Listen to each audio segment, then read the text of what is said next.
Assalamualaikum warahmatullahi wabarakatuh. Halo anak-anak ibu semua, bagaimana kabarnya? Bertemu kembali dalam mata pelajaran Pendidikan Pancasila dan Kewarganegaraan bersama ibu.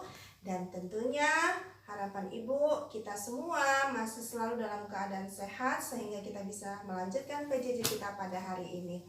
Nah, kali ini kita sudah sampai kepada pembahasan bab 3 ya. Di bab 3 ini kita akan membahas tentang bagaimana pengaruh kemajuan ilmu pengetahuan teknologi terhadap Negara Kesatuan Republik Indonesia. Nah, bagaikan buah si malakama, mungkin itulah istilah yang tepat untuk pertumbuhan ilmu pengetahuan dan teknologi. Kita ambil contoh internet. Selain memicu kemajuan bangsa, internet juga memicu pertumbuhan dan ketergantungan yang sedemikian besar di dalam setiap bangsa. Namun juga punya pengaruh yang berbahaya. Pada abad ke-20 ini, rekayasa teknologi yang dikembangkan oleh manusia terus semakin mengalami kemajuan bahkan menuju kepada kesempurnaan. Pada abad ini ditemukan beberapa alat yang sangat menunjang pada perkembangan dan kemajuan ilmu pengetahuan, seperti munculnya televisi, komputer, telepon, dan sebagainya. Selain itu, perkembangan teknologi transportasi juga semakin menunjukkan bahwa dunia ini tanpa batas. Alat-alat transportasi seperti mobil, kapal laut, pesawat udara seakan-akan membuat bahwa tidak ada jarak di dalam suatu tempat, di dalam suatu daerah, bahkan di dalam sebuah negara.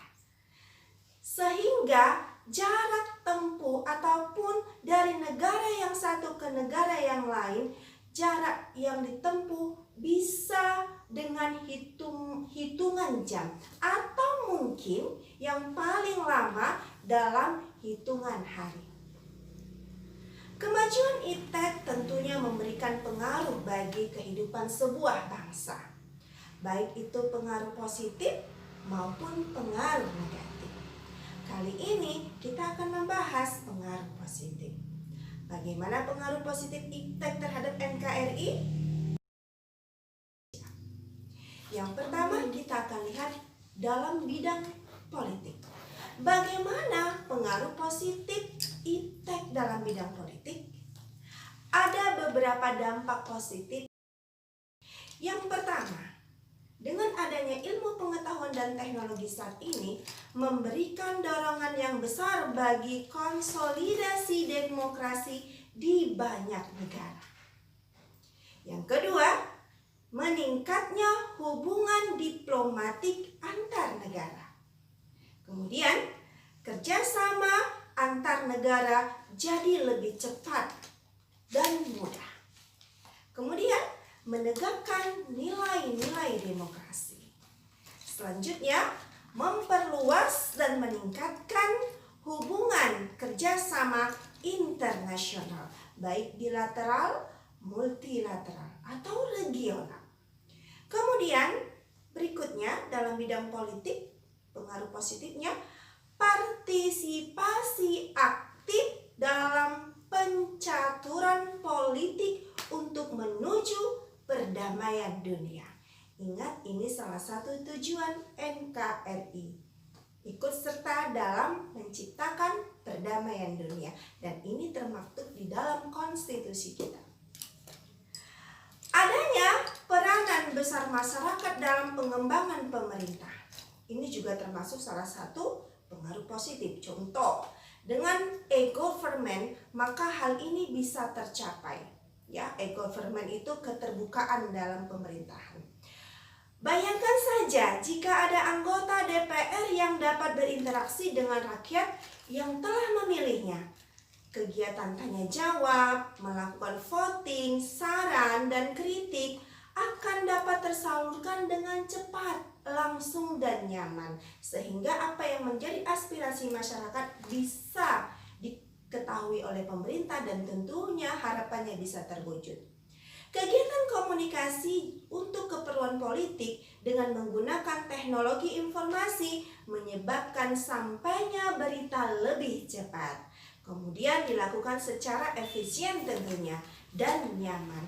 Misal, Ibu contohkan, jika ada masyarakat yang ingin mengajukan pendapatnya ke wakil rakyat, maka cukup dengan menggunakan email atau surat suara dapat disampaikan dengan berbagai saluran informasi yang disediakan tentunya. Nah, itu dalam bidang politik. Selanjutnya kita akan lihat dalam bidang ekonomi. Apa sih pengaruh positif yang dimunculkan iptek terhadap bidang ekonomi? Ya, di antaranya produktivitas dunia industri semakin meningkat. Kemajuan teknologi akan meningkatkan kemampuan produktivitas dunia industri, baik dari aspek teknologi industri maupun pada aspek jenis produksi. Yang selanjutnya, pengaruh positifnya, pertumbuhan ekonomi akan semakin tinggi. Kemudian, persaingan dalam dunia kerja sehingga menuntut pekerja untuk selalu menambah skill, untuk selalu menambah ilmu pengetahuan dan siap bersaing tentunya. Kemudian, selanjutnya, pengaruh positif dalam bidang ekonomi, semakin maraknya penggunaan TIK akan semakin membuka lapangan pekerjaan. Kemudian, dengan fasilitas pemasangan iklan di internet pada situs-situs tertentu akan mempermudah kegiatan promosi dan pemasaran suatu produk. Perusahaan dapat menjangkau pasar lebih luas karena pembeli yang mengakses internet tidak dibatasi tempat dan waktu. Dan inilah yang terjadi saat ini. Nah, kemudian perusahaan tidak perlu membuka cabang distribusi. Pengeluaran lebih sedikit karena pegawai tidak banyak. Kemudian pengaruh positif yang lainnya, harga barang lebih murah karena biaya operasional tentu lebih murah. Kemudian, bisnis yang berbasis TIK atau yang biasa disebut e-commerce dapat mempermudah transaksi-transaksi bisnis suatu perusahaan atau perorangan. Kemudian, pengaruh yang lainnya, pemanfaatan teknologi untuk membuat layanan baru dalam perekonomian dan bisnis antara lain internet banking, SMS banking, dan e-commerce. Nah, itu dalam bidang ekonomi. Selanjutnya, kita akan lihat pengaruh positif dalam bidang sosial. Yang pertama, kemajuan teknologi komunikasi yang cepat dapat mempermudah komunikasi antar manusia dari suatu tempat ke tempat yang lain. Kemudian, pengaruh yang lain ya, sosialisasi kebijakan pemerintah dapat lebih cepat disampaikan kepada masyarakat. Selanjutnya, informasi yang ada di masyarakat dapat langsung dipublikasikan dan diterima oleh masyarakat. Nah, itu dalam bidang sosial. Berikutnya, dalam bidang budaya. Apa pengaruh positifnya?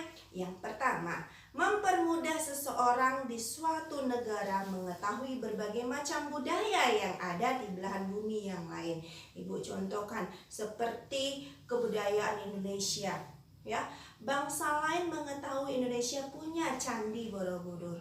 Bangsa Indonesia punya Pulau Bali yang di dalamnya itu banyak sekali akses-akses budaya, akses-akses tradisi bangsa Indonesia yang semakin membuat bangsa Indonesia itu menjadi sebuah negara yang dikenal oleh bangsa lain. Kemudian, apalagi yang menjadi pengaruh positifnya dalam bidang budaya, yaitu mempermudah adanya pertukaran pelajar antar negara. Nah, selanjutnya mempermudah pendistribusian karya-karya anak bangsa seperti musik, film, fashion maupun furniture negara-negara tetangga maupun negara-negara yang berbeda benua, yang mana akan memperkuat identitas negara serta membuat negara semakin dikenal oleh dunia. Nah, kemudian masuk kita kepada pengaruh positif iptek dalam aspek hukum, pertahanan, dan keamanan. Pengaruh positif iptek dalam aspek hukum, pertahanan, dan keamanan. Yang pertama, makin menguatnya supremasi hukum, demokratisasi dan tuntutan terhadap dilaksanakannya hak asasi manusia tentunya semakin baik. Yang kedua, menguatnya regulasi hukum dan pembuatan peraturan perundang-undangan yang memihak dan bermanfaat untuk kepentingan rakyat banyak. Kemudian, yang ketiga, menguatnya tuntutan terhadap tugas-tugas penegak hukum seperti pembahasan kita di bab 2 ada polisi, jaksa, hakim, advokat, dan lain sebagainya.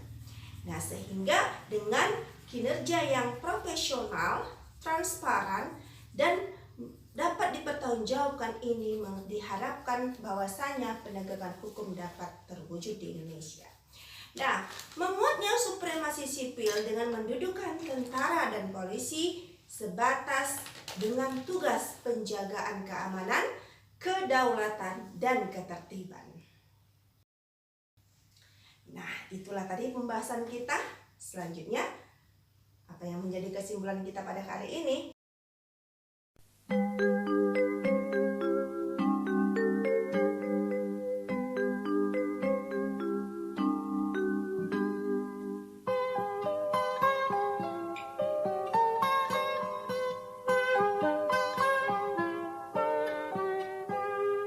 Pagiku cerahku, matahari bersinar, ku gendong tas merahku di pundak. Selamat pagi semua, ku nantikan. Buka aplikasi psikologinya dan kerjakan soal yang ada di dalam aplikasi. Ya. Demikianlah pertemuan kita pada kali ini. Mudah-mudahan apa yang kita bahas pada kali ini anak-anak ibu semua dapat memahami dengan baik, dan tentunya pertemuan kita selalu mendapatkan keberkahan dari Allah Subhanahu wa taala.